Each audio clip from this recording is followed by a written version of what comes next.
काळजी. यश झोपेतून अचानक जागा झाला. सकाळचे 7 वाजले होते. रात्रभर त्याला झोप लागली नव्हती. दीपक आणि अतुलचे बोलणे त्याला सतत आठवत होते. पण आपण ऐकले ते खरे का खोटे याबद्दल तो साशंक होता. अचानक त्याची नजर समोरच्या कॅलेंडरवर गेली. 2 दिवस बाकी असा तो पुटपुटला. कशाला रे 2 दिवस बाकी? बेडरूममध्ये येतच त्याच्या आईने विचारले. काही नाही, थोडासा अडखळत तो बोलला आणि बेडरूम उतरून सरळ बाथरूममध्ये घुसला, जेणेकरून आईचे पुढचे प्रश्न टाळता येतील. आज नाश्त्यावरही त्याचे लक्ष नव्हते. चमचा हातात धरून तो गूढ विचारात होता. आईने त्याला काळजीच्या स्वरात पुन्हा विचारले, काय झाले यश? काही प्रॉब्लेम आहे का? काही नाही ग, झोप झाली नाही नीट. थोडंसं चिडून तो बोलला. जबरदस्तीने नाश्ता पोटात कोंबून तो उठला. मोबाईल घेऊन टेरेसवर गेला. रमा माझ्यावर विश्वास ठेवेल का? हा प्रश्न त्याला पडला. तो बेचैन होऊन इकडे तिकडे फेऱ्या मारू लागला. त्याला विश्वास होता की आपली गोष्ट कोणालाच पटणार नव्हती, अगदी त्याच्या घरातल्यांना सुद्धा. तो स्वतः त्या अर्धवट ऐकलेल्या गोष्टीवर साशंक होता. थोडा विचार करून तो थांबला. मोबाईलमधून त्याने रमाचा नंबर ओपन केला आणि थरथर त्या हाताने तिला फोन लावला. रमा त्याची बालमैत्रीण होती. त्याचे एकमेकांच्या घरी सतत येणे जाणे असल्याने त्यांच्या कुटुंबातही चांगले संबंध निर्माण झाले होते. यशचा स्वभाव खूप काळजी करणारा होता, तर रमा बिनधास्त मुलगी होती. फोनची रिंग व्हायला लागली तशी त्याच्या छातीत धडधड व्हायला लागली. त्याची जीभ जड झाली. फोनवर होणाऱ्या रिंग प्रमाणे संपूर्ण शरीरभर कंपने होऊ लागली. बोल यश, रमा म्हणाली. यशला काही सुचत नव्हते. त्याच्या तोंडून शब्दच निघत नव्हते. थोडा वेळ शांततेत गेला. अरे यश, बोल ना, कशाला फोन केला आहेस? शांततेचा भंग करत रमा बोलली, डोळे गच्च मिटून आणि शब्दांची जुळवाजुळव करून. मला तुला एकांतात भेटायचे आहे असे तो बोलला. फ्लॅट करतोस? येऊ का मम्मी पप्पांना भेटायला? मस्करीच्या स्वरात रमा म्हणाली. नको असे बोलून त्याने फोन ठेवला. कसे सांगू या बयेला, तो पुटपुटला. त्याने पुन्हा मोबाईलमध्ये डोके घालून मेसेज बॉक्स ओपन केला. 1 तारखेला तू फिरायला येऊ नकोस असा मेसेज लिहून त्याने रमाला पाठवला. रमाच्या मोबाईलची मेसेज बीप वाचली. पुस्तक वाचत बसलेल्या रमाने हात लांब करून फोन उचलला. संदेश वाचून तिने स्मित हास्य केले. तिने त्याकडे पूर्ण दुर्लक्ष केले, पण तिला माहीत नव्हते की ते दुर्लक्ष तिला खूप महागात पडणार आहे. मधल्या 2 दिवसात यश खूप डिस्टर्ब होता. 2-3 वेळा रमाच्या घरीही गेला, पण काहीही न बोलता माघारी आला.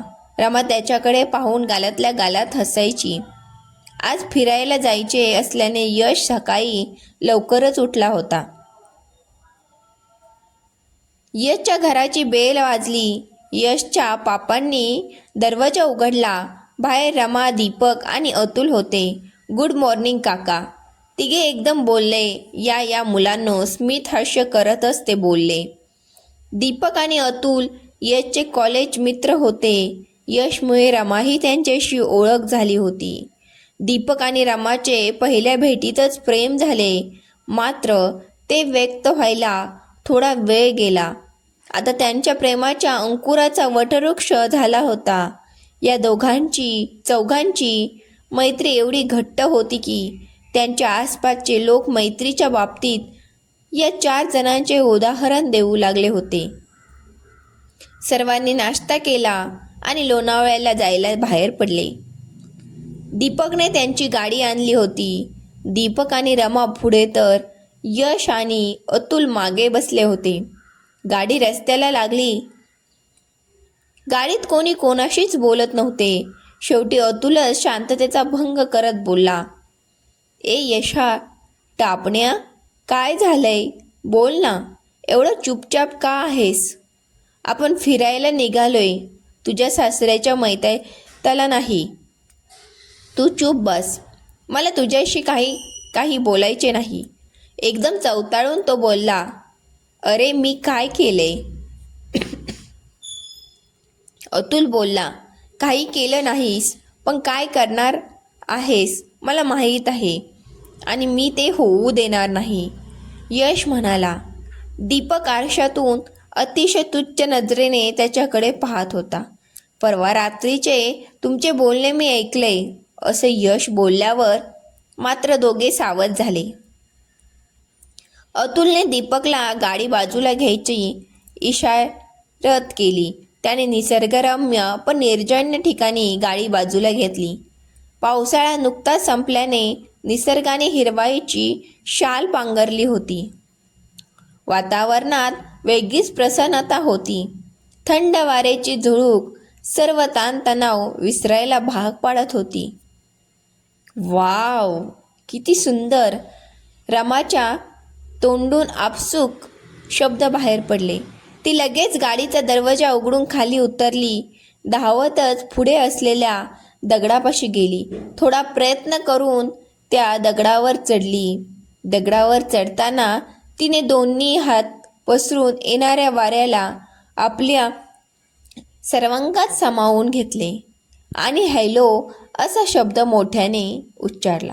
काही क्षणात त्यांच्या प्रतिध्वनी तिला ऐकू आला, त्यामुळे ती जास्तच खुश झाली. रमा बरोबर यशही बाहेर आला. तो बाहेर येताच दीपक आणि अतुलने थोडीशी कुजबूज केली आणि तेही बाहेर आले. अतुल याच्या मागे गेला आणि दीपक दरीच्या वाटेवर जाऊन थांबला.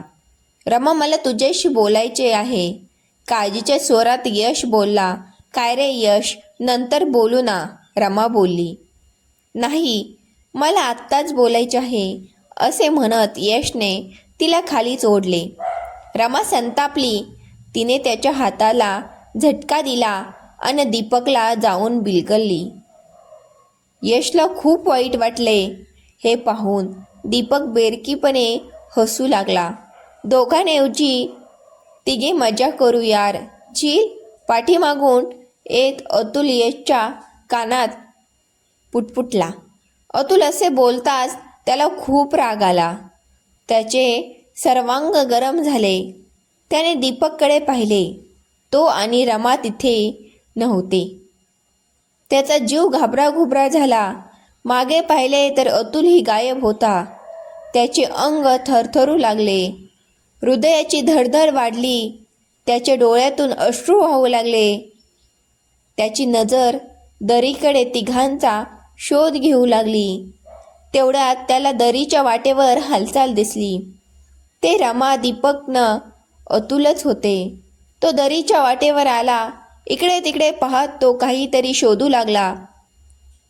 थोड्याच अंतरावर त्याला हातात मावेल असा दगड दिसला. त्याने तो उचलला आणि दरीत उतरू लागला. निम्म्या वाटेवर आल्यावर त्याला झाडीत संशयास्पद हालचाल दिसली. पाठोपाठ रमाच्या ओरडण्याचा आवाज आला. तसा त्याला दरदरून घाम फुटला. त्याचा दरी उतरण्याचा वेग दुप्पट झाला. तो मोकळ्या मैदानात आला. त्याने सभोवताली नजर टाकली. एका झाडीत त्याला काहीतरी दिसले. तो धावतच तिकडे गेला. ती रमाच होती. तिची अवस्था पाहून तो खूप घाबरला. त्याच्या हातातील दगड आपोआप गळून पडला. रमाचा ड्रेस रक्ताने माखला होता. तिला जराही हलता येत नव्हते. दीपक व अतुल आजूबाजूला दिसत नव्हते. यावरून त्याला अंदाज आला की आपण त्याचे अर्धवट ऐकलेले बोलणे खरे होते. रमा, मी आलोय, घाबरू नकोस. तिच्या शेजारी गुडघ्यावर बसत तो म्हणाला. यश, मला माफ कर. मी तुझ्या बोलण्याकडे दुर्लक्ष करायला नको पाहिजे होतं. कण्हतच आणि अडखळत ती बोलली. ते जाऊ दे, नंतर बोल त्याच्यावर. यश बोलला. एवढी चढण चढून रमाला उचलून वर नेणे शक्य नसल्याने तो मदतीसाठी रस्त्याच्या दिशेने जाऊ लागला. निम्मे अंतर झाल्यावर अतुलनं दीपक त्याला अचानक आडवे आले. दीपकच्या हातात रक्ताने माखलेला चाकू होता. यश समजायचे ते समजला. तो मागे फिरला आणि सर्व ताकद एकटवून जीवाच्या आकांताने धावू लागला. उतार असल्याने पायाची गती जास्तच वाढली. तो रमा जिथे होती तिथे आला. ते दोघेही मागे मागो आले. यशला काही करावे सुचत नव्हते. अचानक त्याला मोठ्याने हसण्याचा आवाज ऐकू आला. तो रमाच्या बाजूने येत होता. त्याने तिकडे पाहिले तर चक्क रमाने हसत होती. हसत हसत ती उठली. तोपर्यंत दीपकने अतुलही त्या हसण्यात सामील झाले. ते तिघे एकमेकांना टाळ्या देऊ लागली. थोडा विचार केल्यावर यशच्या डोक्यात प्रकाश पडला. आज 1 एप्रिल आणि आपण फूल बनलोय. त्याच्या चेहऱ्यावरचे टेन्शन गायब झाले.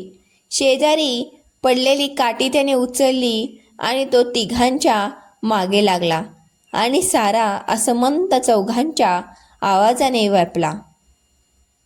मंडळी, कथा वाचल्याबद्दल, ऐकल्याबद्दल मनापासून धन्यवाद. कथा आवडली असल्यास मराठी कथा संग्रह या चॅनेलला सबस्क्राईब करा, लाईक करा, शेअर करा. धन्यवाद.